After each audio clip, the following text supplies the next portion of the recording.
بسم الله الرحمن الرحيم مدحوينه ku-xigeenka dowladda Puntland gudoomiyaha baarlamaanka gudoomiye ku-xigeenada xubnaha golaha wakiilada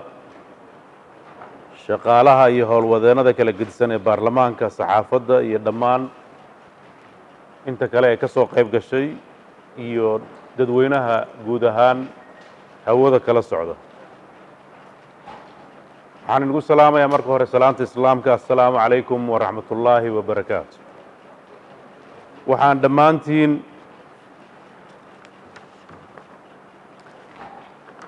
salaantaa kadib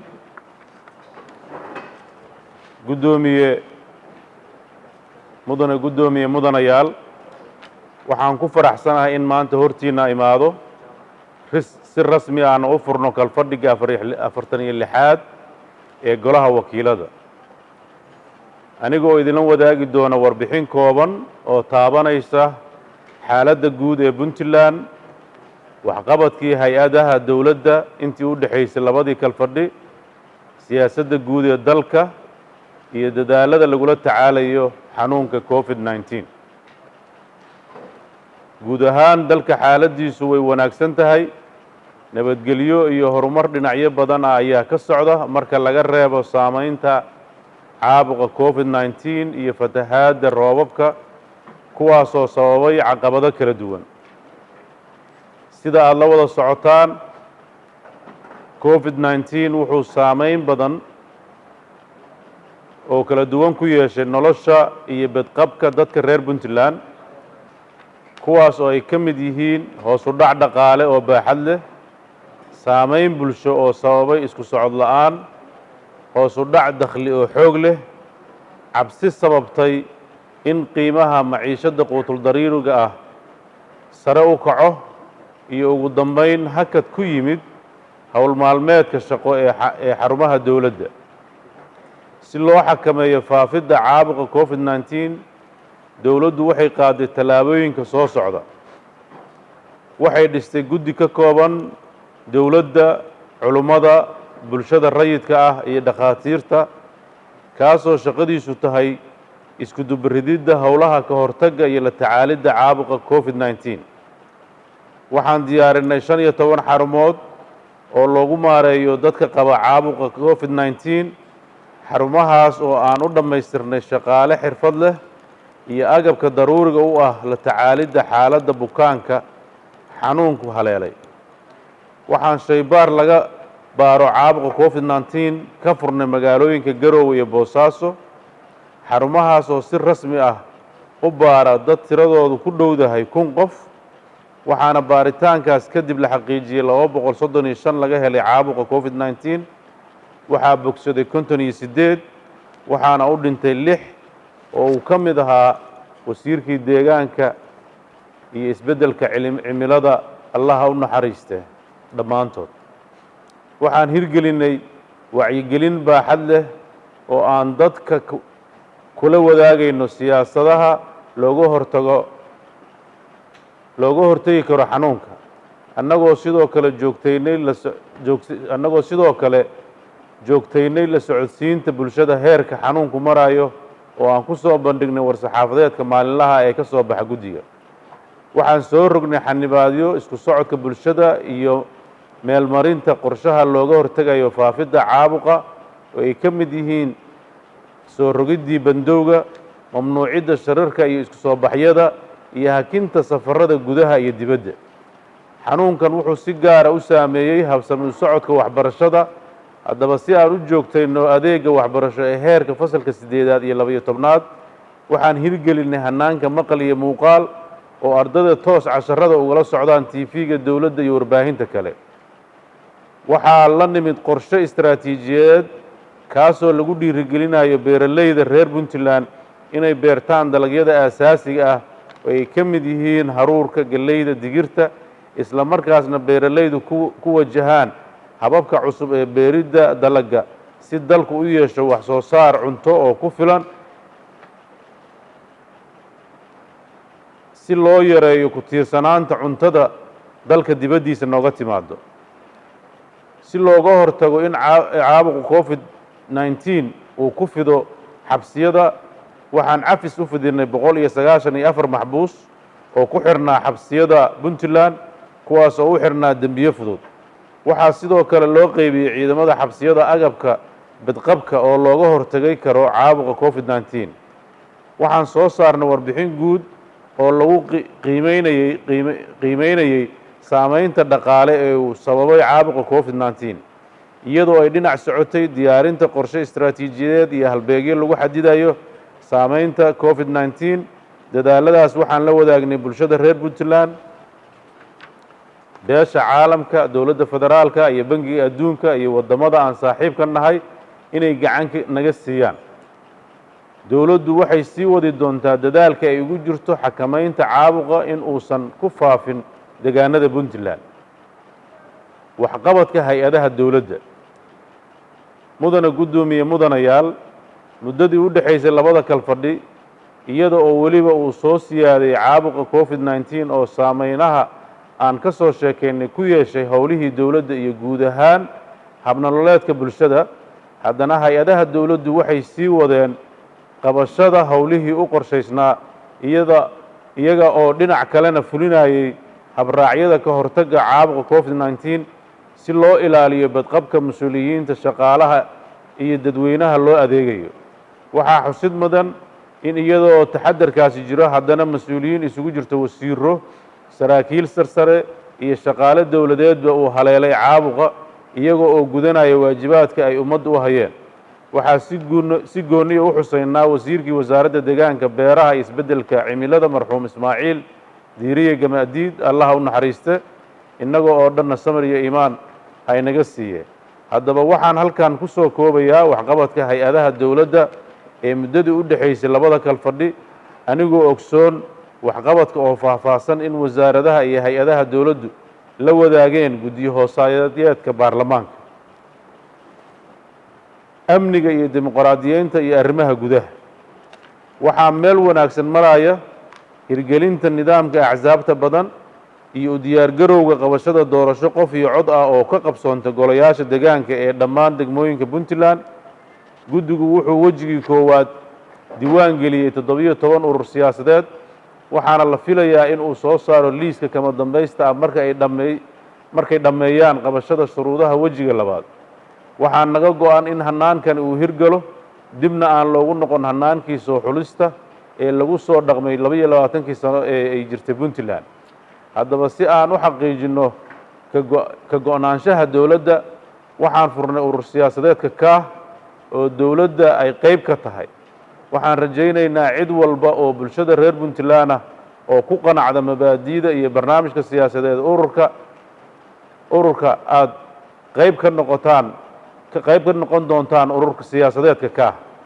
waxaan kale oo ka socda dhammaan gobollada Puntland wacyigelin badan si bulshada u fahmaan ahmiyadda nidaamka axsaabta badan kaasoo horseedaya in laga guuro nidaamkii hore loona guuro in sanduuq furan lagu doorto wakiilada shacabka waxaan guddiga ku-meel gaarka ee doorashooyinka Puntland la garab istaagi doonaa taageero kasta oo ay u baahan yihiin iyadoo aan ilaalin doono madax bannaanidooda si loo xaqiijiyo gaarista dimuqraadiyad dhab ah waxaa socda oo guulo laga gaaray fulinta qorshaha dib u habeynta ciidamada iyadoo intii labada kal fadhi u dhaxaysay la sii waday hirgelinta tirakoobka hubinta iyo diiwaangelinta ciidamada dowladda qaybahooda kala duwan iyadoo la adeegsanayo nidaamka casriga ee biometriga waxaa sidoo kale tababar loo furay qaybo ka mid ah ciidamada la tirakoobay tababarkaasoo lagu qabtay xeryaha 54aad xorgoble baran iyo akademiyada booliiska Carbo ciidamadaas oo la isku dhafay mushaharkooda la siyaadiyay ayaa ka howlgeli doona gobollada Puntland waxaa qorshaysan in dib u habeyn iyo tababar ay ka faa'iideysan doonaan dhammaan ciidamada dowladda waxaa sidoo kale dib u habeyn ku sameynay maxkamaddii sare ee ciidamada iyo dembiyada culus dowladdu waxay howlgallo xoog leh ka fulisay magaalooyinka Garowe Gaalkacyo Boosaaso buuraleyda Calmadow iyo Calmiskaad si looga adkaado argagixisada Daacish iyo Al-Shabaab oo falal amni darro ah ka geysan jiray deegaanadaas intii lagu guda jiray howlgalkaas ciidamadu wuxuu fuliyey howlgallo gaar ah oo lagu laayay madax ka tirsan argagixisada kadib markii ay iska caabin kala hor yimaadeen ciidamada amniga sidoo kale waxaa la qabtay xubno kale oo muhiim ah oo ka tirsanaa argagixisada iyaga oo la marin doono cadaaladda intii ka dambeysay dilkii arxadarrada ahaa ee lala beegsaday labadii guddoomiye ee gobolka Nugaal iyo Mudug waxaa ciidamadu ku guuleysan in la burburiyo shabakadihii qaraxyada u xirxirayay iyagoo laga soo qabtay intii badnayd dhagarqabayaashiina ka dambeeyay qaraxyadaas kuwaas oo la hor keeni doono maxkamadda cadaalad ah deegaanada Puntland waxaa ka da'ay roobab xoog leh oo geystay khasaaro naf iyo maal leh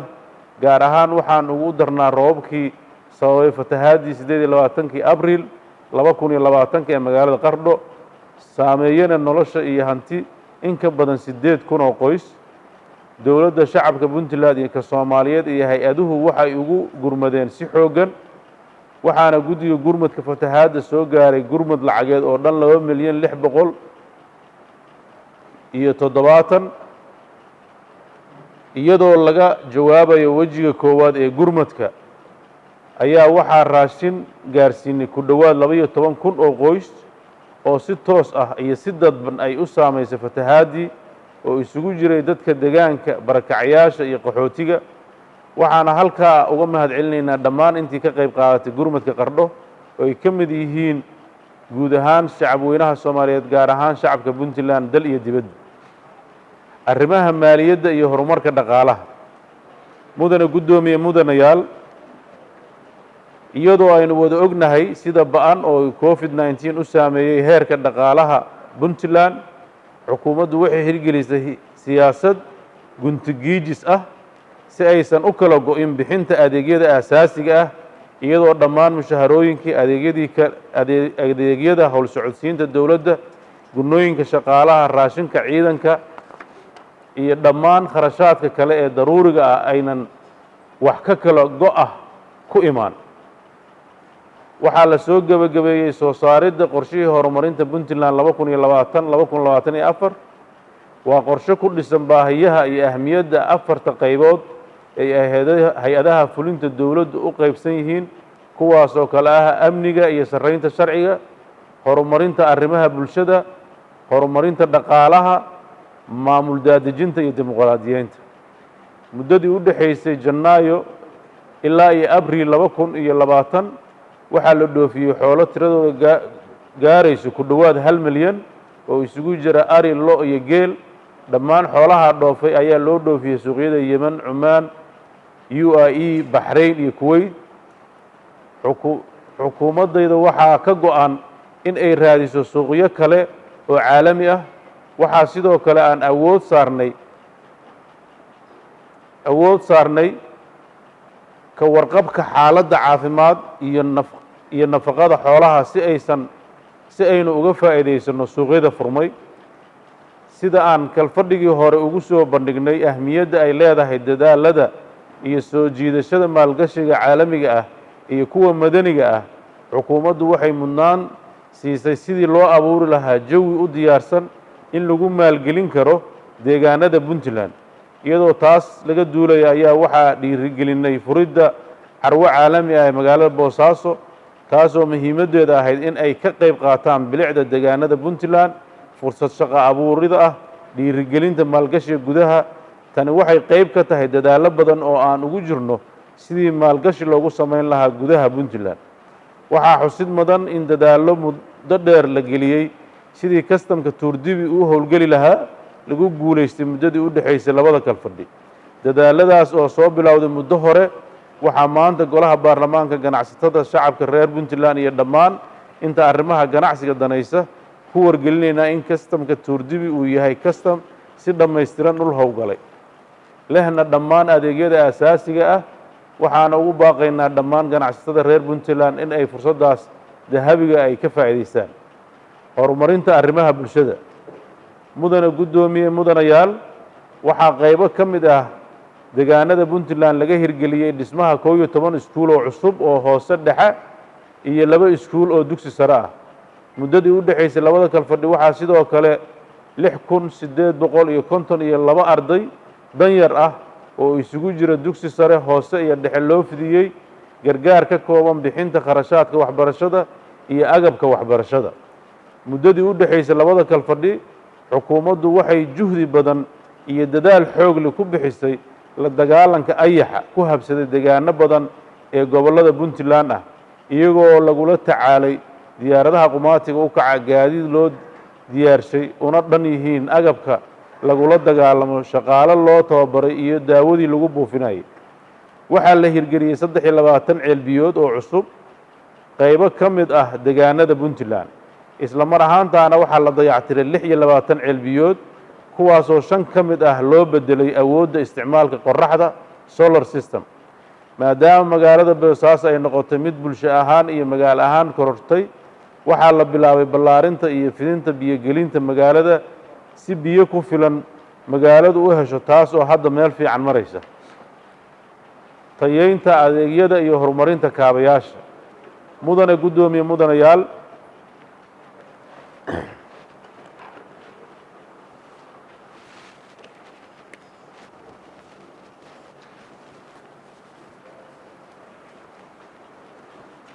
sida aad ka warqabtaan roobabkii ka da'ay Puntland sanadkii hore iyo sanadkan waxay khasaare u geysteen wadooyinka laamiyada ah ee isku xira magaalooyinka waaweyn si khasaarahaas wax looga qabto waxaa dawladdu heshiis la gashay guddiga gacanta ku haya dhismaha wadada Ceel Daahir Ceerigaabo in ay u dayactiraan qaybta ugu khasaaraha badnayd laamiga waxyeeloobay oo ah inta u dhaxaysa Kalabayr Yalho waxaana ka socda shaqo wanaagsan sidoo kale waxaa soo dhammaaday sahmintii iyo qiimeyntii lagu sameeyey wadooyinka kale ee wax noqday waxaana qorsheynaynaa in dayactirkaas ay u bilowdaan sida ugu dhaqsaha badan dabcan guddigaas oo ah guddi maamula dabcan shirkad bay isku bedeli doontaa laakiin qalab dawladdu ay leedahay oo shaqadaas Ceel Daahir loogu talagalay ayaa waxa ay qabanayaan shaqadan si aan hadalka ahaa heshiiskaas waxa weeye waa cost inay shaqadii qabtaan dawladdana kharashka ficliga ah kaliya ay bixiso ma aha shirkad faa'iido doon ah inaan taas faahfaahiyaan rabaa haddii lahayn arrimaha siyaasadda shirweynaha wada tashiga Puntland mudane guddoomiye mudanayaal sidaa ka wada warqabtaan waxaa bishii Maash 15 ilaa 17 2020 Garowe inoogu qabsoomay shirka wada tashiga bulshada reer Puntland shirkaas oo ay ka soo qayb galeen golayaasha dawladda Puntland waxaan rabaa inaan wax yar ku daro xagga kaabayaasha la ilaaway dabcan waxay dawladdu kala dhistay 1 kiiloomitir oo magaalada Buurtinla ah waxay hadda gacanta ku haysaa 1 kiiloomitir ah oo magaalada Eyl ah oo iyadana buur laami maaha laakiin buurtiyo la jajabinaya ah waxaa jira dabcan shaqooyin badan oo meelo kala duwan ay dawladdu ka wado laakiin aan halka ku wada xusnayn waxaan rajaynayaa guddiyada inay ka heli doonaan wasaaradaha shaqooyinka socda inta badan waa dulmar waxyaabahan aan ka hadlayo dabcan wadadii la fogorayo iyadana waxaan rajaynaynaa mar dhow inay bilaabato lacagtii loo ururiyey inta ka dhimanna ay dawladdu ku darto oo goor dhow iyadana insha Allah sidii u bilaaban lahayd qorshaheeda ay dawladda geli doonto haddii Ilaahay idinka dhigo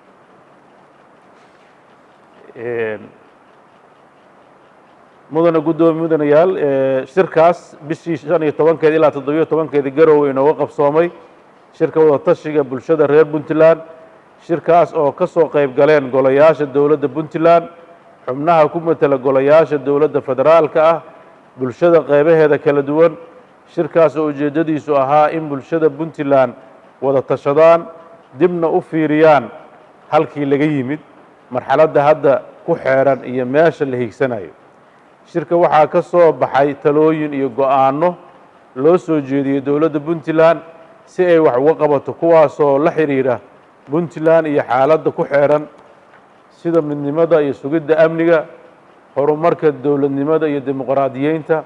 waxaa kaloo shirka ka soo baxay arrimaha federaaleynta Soomaaliya iyo doorka Puntland sida dib u eegidda dastuurka doorashooyinka 2020-2021 qaybsiga awoodaha iyo khayraadka wada shaqaynta dawladda federaalka ee dawladaha xubnaha ka ah iyo wada hadallada Soomaaliya iyo maamulka Somaliland waxaana ballan qaadaynaa in aan dadaal xooggan gelin doono fulinta talooyinkaas inta lagu guda jiro muddo xileedkayaga. Gabagabadii shirweynahaas waxay ku taliyeen ka soo qaybgalayaasha shirka in dowladda ay dhigto gogol ay isugu yimaadaan saamileyda siyaasadeed si looga tashado doorashada 2021 anigoo tixgelinaya soo jeedintaas waxaan qaadatay go'aan ah in aan dhigno gogoshaas magaalada Garowe ayna isugu yimaadaan madaxda dowladda federaalka iyo dowladaha xubnaha ka ah iyo sidoo kale in aan safarro ku tagno magaalooyinka Muqdisho caasimadaha maamulada. nasiib darro weli dowladda federaalka ah kama aysan soo jawaabin baaqaas. waxaan golaha baarlamaanka iyo dadweynaha reer Puntland u cadeynaynaa in dowladda Puntland markasta diyaar u tahay haddana u tahay in laga wada hadlo arrimaha masiiriga ah ee Soomaaliya, laakiin madaxda dowladda federaalka ah ay tahay cidda diidan in wada xaajoodkaas la galo isfaham laga gaaro arrimaha cakiran. arrimaha federaalka mudana guddoomiye mudanayaal, dowladda Puntland waxaa lagu dhisay hadafka ah in la helo hab dowladeed oo dadka reer Puntland isku maamulaan isla markaasna la raadiyo dowlad Soomaaliyeed oo ku dhisan nidaamka federaalka oo Puntland sidaa uga mid noqoto si loo ilaaliyo midnimada dalka sida ku cad dastuurka Puntland qodobkiisa 4 farqadiisa 1. Puntland waxay door shariif ah ka qaadatay shirarkii dib u heshiisiinta Soomaaliya iyadoo la garab istaagtay taageero siyaasadeed, ciidan iyo dhaqaale. waxay intaas u sameynaysa in la helo dowlad federaal oo Soomaaliyeed oo waxna la wada leeyahay waxna la kala leeyahay si mar kale looga baaqdo burburkii 1991. dowladda Puntland waxay ka tanaasushay danaheedii gaarka ah si loo xaqiijiyo dhismaha dowlad Soomaaliyeed sidaad la wada socotaan. dowladda Puntland waxay diidanayd ilaa ay shirkii dib u heshiisiinta Soomaaliya ee ka dhacay Carta 2000 in dowladda Soomaaliyeed lagu dhiso nidaamka qabaliga ah ee 4.5. shir kasta dowladda Puntland waa caddaa mowqifkooda markastana waxay uga tanaasuleysay in uu burburin nidaamka dowladeed ee markaa jiray. waxaa ugu dambeyn heshiiskii dowladda Puntland iyo dowladda federaalka ay ku kala saxiixdeen Abriil 2016 magaalada Garowe ayna goobjoogayaal iyo damaanad qaad ka ahaayeen beesha caalamka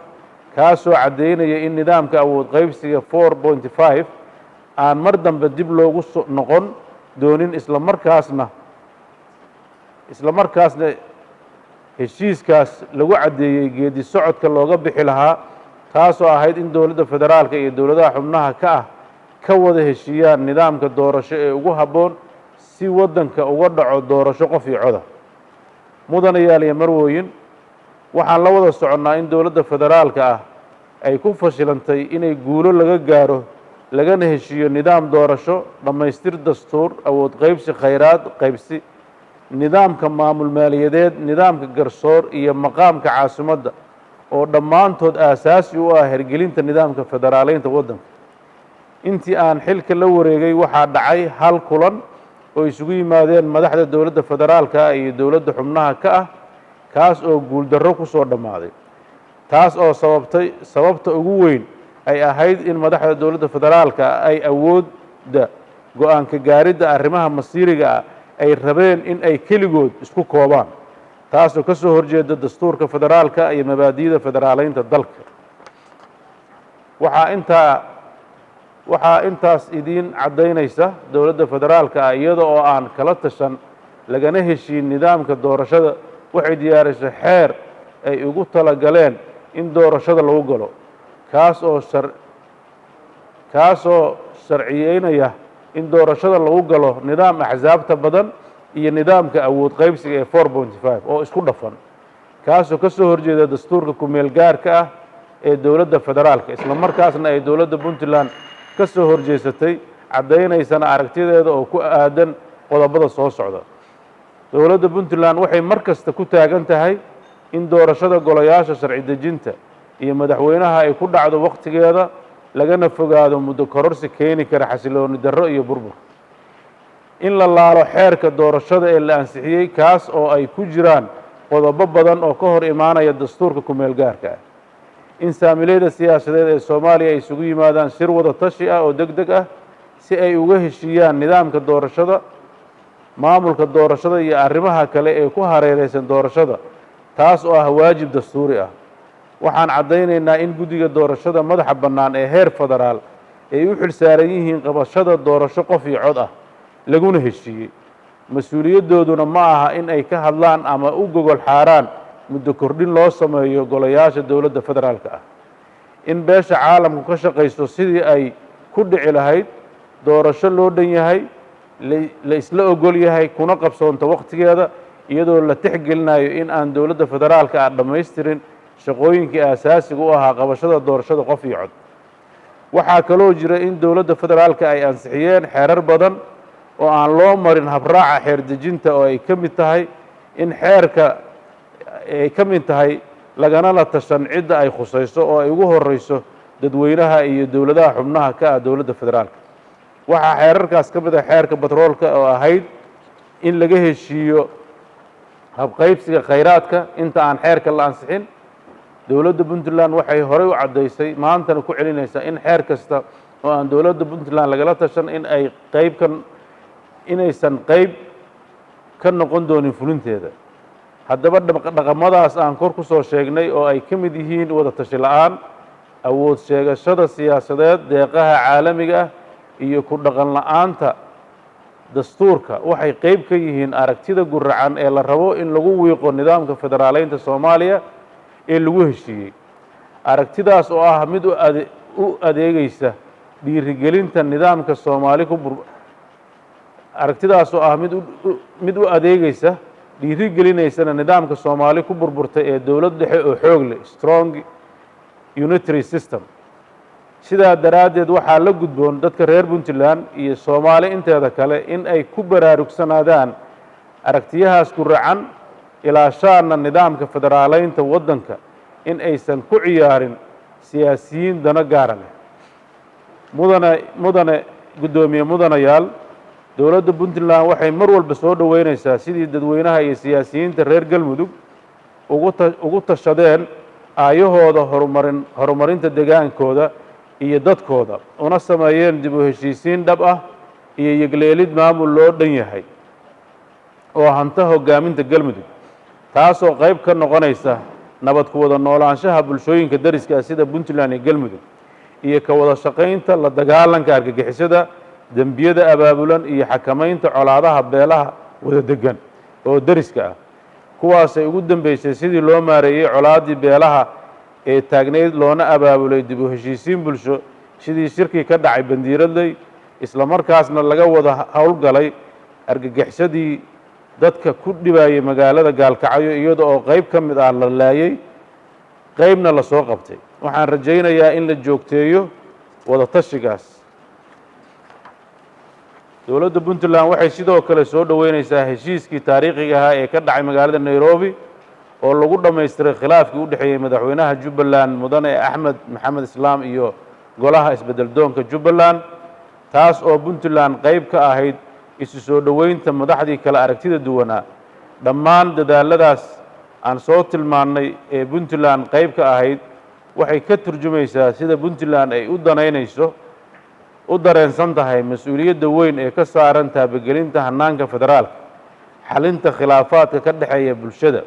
wada dhisatay maamuladaas iyo xoojinta iskaashiga dowladaha xubnaha ka ah dowladda federaalka. sida aan horey u caddaynay guddoomiye mudanayaal, sida aan horey u caddaynay, Puntland waxay soo dhoweynaysaa wax kasta oo aan wax u dhimaynin madax bannaanida dowladda Soomaaliya iyo xuduudaha dowladda Puntland. waxaan caddaynaynaa in aan marno ogolaan doonin natiijo ka soo baxda wada hadal kasta oo lala galo maamulka Somaliland ee Puntland aysan qayb ka ahayn.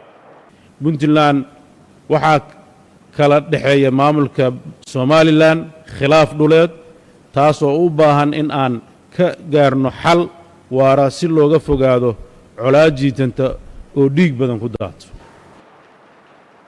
mudane guddoomiye mudanayaal, ugu dambeyn waxaan idin rajaynayaa in howlaha idin horyaal ay si guul ah idinku dhammaadaan. waxaan si rasmi ah inoogu furan kalfadhiga 46aad ee golaha wakiilada dowladda Puntland. waa mahadsantihiin